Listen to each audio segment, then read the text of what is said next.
Kopi El Tingera Eleator. Kopi Eleator. Eleator itu adalah nama Latin dari bunga kecombrang atau kata orang Sunda mah honje. Nah, kalau nama Latinnya adalah El Tingera Eleator.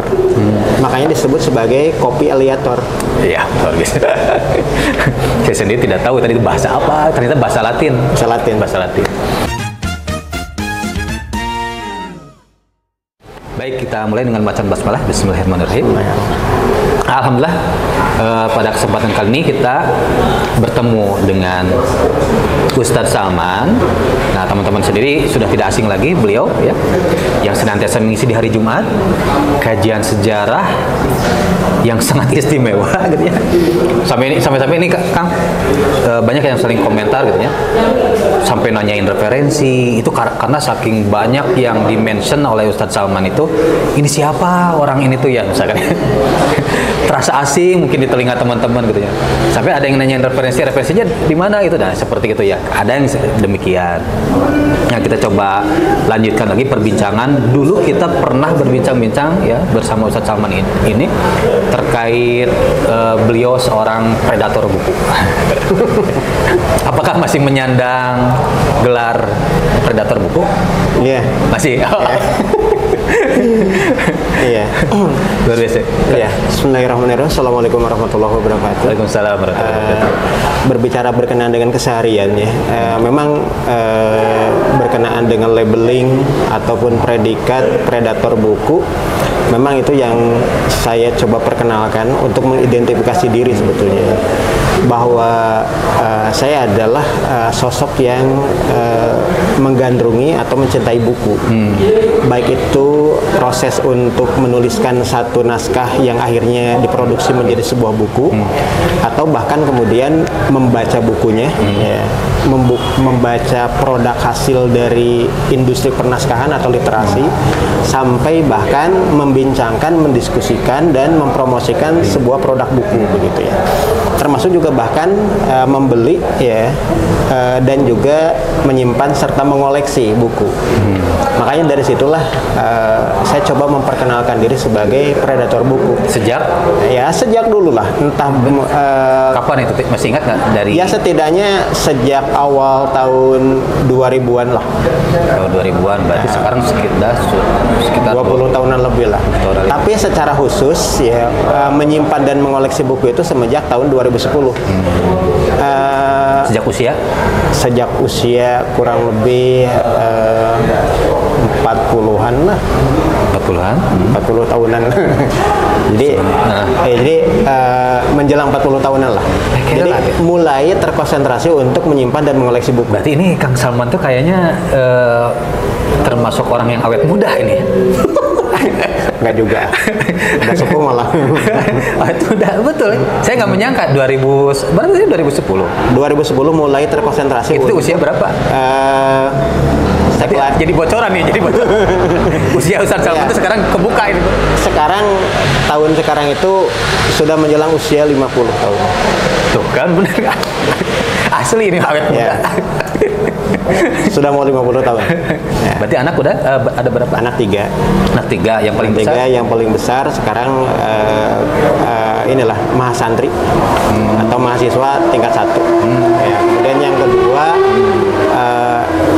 SMP kelas 3 di pondok pesantren juga. Yang ketiga sekarang kelas 6 SDIT dan insya Allah mau masuk pesantren juga. Sebenarnya ya saya terang baru tahu sekarang bahwa ya luar biasa nih beliau ini awet muda. Taksiran saya tidak jauh dengan saya gitu, paling ya beda sekitar 5 tahun 3 tahun. Jadi malu. Lulusan Unpad kan ya? Unpad. Lulusan filologi. Ya, ngambil studi filologi. Ilmu naskah lama. Tapi ilmu naskah lama ini tuh terbatas lebih kepada naskah di Nusantaranya. Ya, karena memang jadi orientasinya. Studi atau program studi terkait dengan filologi atau ilmu naskah itu adalah program S1-nya di Unpad. Ya, kalau S2-nya bisa juga di Unpad atau di UI atau di Undip atau UGM. Nah, kalau S3-nya mutlak harus ke Leiden. Karena S3-nya itu mengungkap berkenaan dengan penelusuran naskah-naskah lama ya yang dibawa oleh pihak kolonial dulu. Ketika pihak kolonial menguasai negeri ini, maka semua hasanah ya manuskrip dan juga naskah-naskah lama itu dianggap oleh pihak kolonial sebagai ya warisan peradaban mereka ketika mereka menguasai negeri ini. Bahkan bukan hanya berkenaan dengan persoalan terkait dengan sejarah, bahkan terkait dengan persoalan kisah-kisah ya ataupun cerita-cerita fabel ya kayak cerita-cerita binatang itu kemudian diambil juga karena dianggap sebagai bagian dari warisan peradaban ketika kolonialisme menguasai negeri ini kan. Begitu. Untuk mendalami disiplin ilmu tersebut, Kang Samal harus menguasai berapa bahasa itu? Ya, bergantung kebutuhan. Jadi kalau filologi itu yang ketika saya ngambil studi strata satunya ya ketika di Unpad itu ya cukup dengan pertama itu adalah bahasa Indonesia. Bahasa Indonesia itu dan berbagai variannya gitu ya, dalam arti bahwa kan ada dialek ya, kemudian juga ada bahasa yang kemudian sebelum bahasa Indonesia itu mengemuka ya, seperti misalkan bahasa Melayu, bahasa Kawi ya, bahasa Sunda dan lain sebagainya.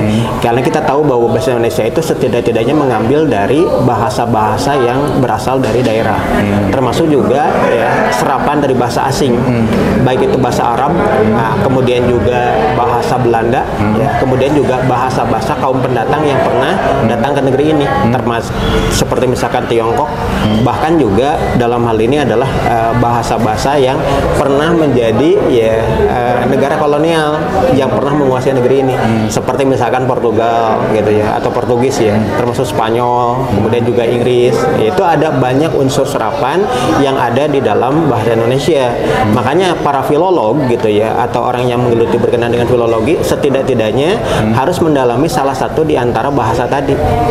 Nah, ketika saya menempuh S1 itu, selain bahasa daerah ya, bahasa Sunda dengan banyak dialeknya, bahasa Jawa dengan banyak dialeknya, bahasa Melayu dengan banyak dialeknya, termasuk juga bahasa-bahasa asing.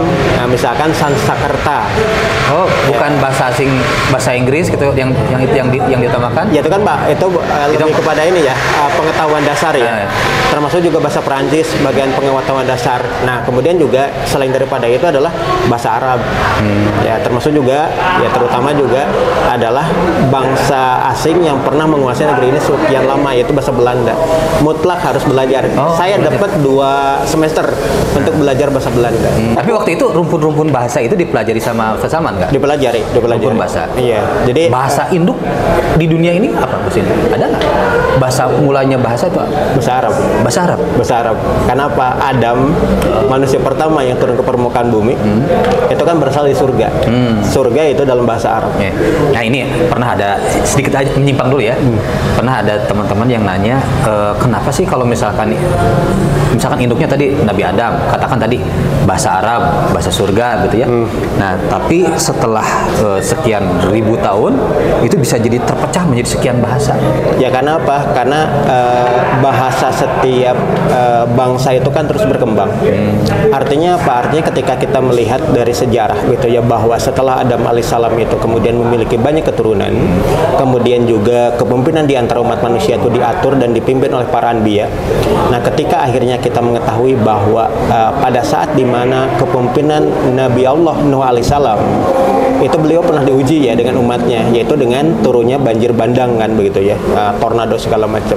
Dan ketika air banjir bandang itu menyusut, maka kemudian kita kefaham bahwa di antara anak keturunan Nabi Nuh alaihissalam itu kan terdiri dari 3 anak keturunan. Yang pertama itu Sam bin Nuh alaihissalam, yang kedua itu adalah Ham bin Nuh alaihissalam, dan yang ketiga itu adalah Yafid bin Nuh alaihissalam. Sam bin Nuh alaihissalam itu kemudian migrasi ke wilayah yang kita ketahui sebagai Fertile Crescent atau bulan sabit subur di wilayah yang kita ketahui sebagai wilayah Syam sampai ke wilayah Jazirah Arabia. Kemudian juga meliputi wilayah Anatolia. Maka melahirkan rumpun bangsa ya Arabi, ya Ibrani dan Rumi Aswari.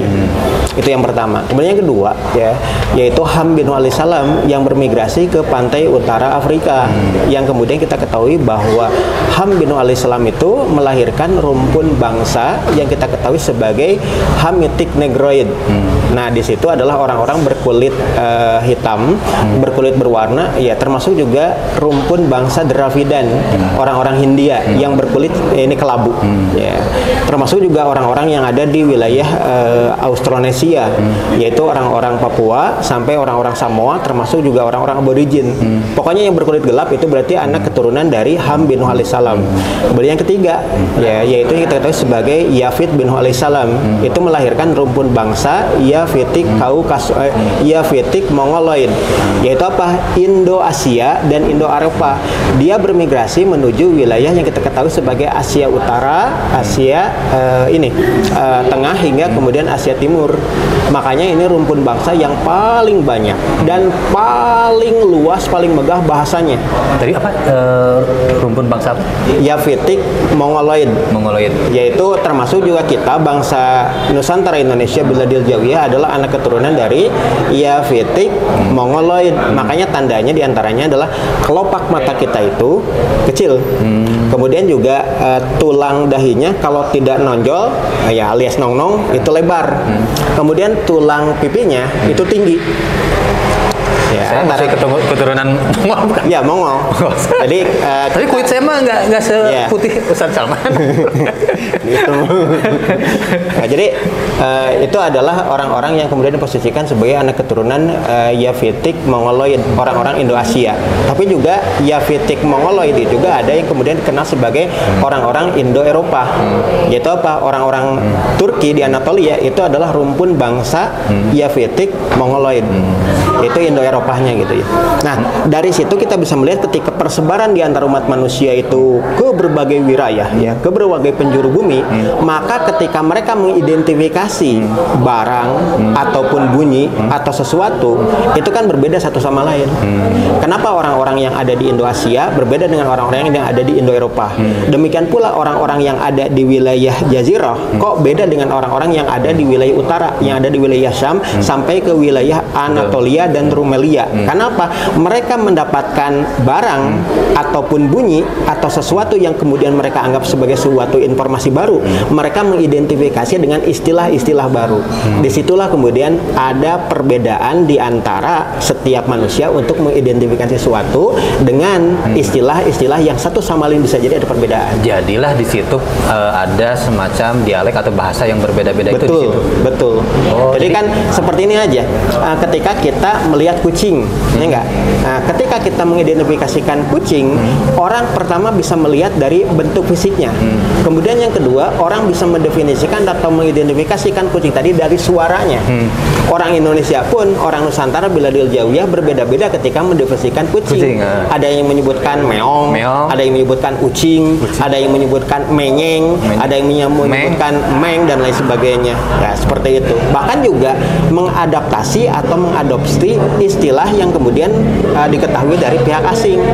Misalkan ketika kita tahu bahwa kucing itu adalah cat ataupun kemudian kitten ya anak kucing, maka kemudian ada orang-orang yang kemudian mengidentifikasikan dengan unsur serapan ya dengan penyebutan apalah atau panggilannya pus ya atau apapun lah begitu ya. Itu biasanya menyebut menamai tadi kucing itu sama-sama kucing gitu ya. Tapi dari sisi ini bahasanya beda-beda gitu ya. Beda-beda. Orang tuh lebih menamai suatu benda atau suatu binatang tuh karena dengernya atau suaranya atau apanya. Kayak tadi cat misalkan. Apakah karena cat gitu misalnya. Meong kan? Meong. meong. Ya, disebut meong. Ya bisa jadi seperti itu karena kan setiap orang mengidentifikasi sesuatu itu disesuaikan dengan apa yang mereka alami. Nah, pengalaman itu didasarkan kepada apa yang terlihat, apa yang terasakan, termasuk juga apa yang terdengar. Kan pendengaran orang juga beda-beda kan. Tidak semuanya bisa seragam. Nah, contohnya kalau kita perhatikan lebih lanjut ketika kalau kita tampilan bentuk visual ya. Misalkan ketika orang menggambarkan sesuatu dalam panel-panel komik. Ketika misalkan orang-orang kita ketika memukul lawannya dalam panel komik itu misalkan ada tulisan dezig. Ya. Tapi ada yang menyanyikan pow. Itu bergantung kepada tabiat dan kebiasaan orang-orang yang kemudian ya sesuai dengan dunia yang mereka saksikan atau dunia yang mereka alami atau dunia yang mereka lihat. Nah, seperti itulah. Ya. Ini jadi nanti bahas bahasa. Yeah. Nah, baik. Nah, ini Ustadz Salman bisa sampai mengurai tadi. Ketika ini sebenarnya topik bahasa tadi itu sebenarnya tidak ada dalam rencana tadi ya. Tapi ketika saya mention terkait rumpun bahasa, asal usul bahasa, Ustadz Salman bisa menjelaskan sampai dengan runut, sampai dengan nama-namanya, nama-nama bangsanya itu sendiri secara rapi gitu ya. Kan mungkin pertanyaan teman-teman jamaah haji subuh juga, ini gimana cara ngapalinnya, cara belajarnya seperti apa.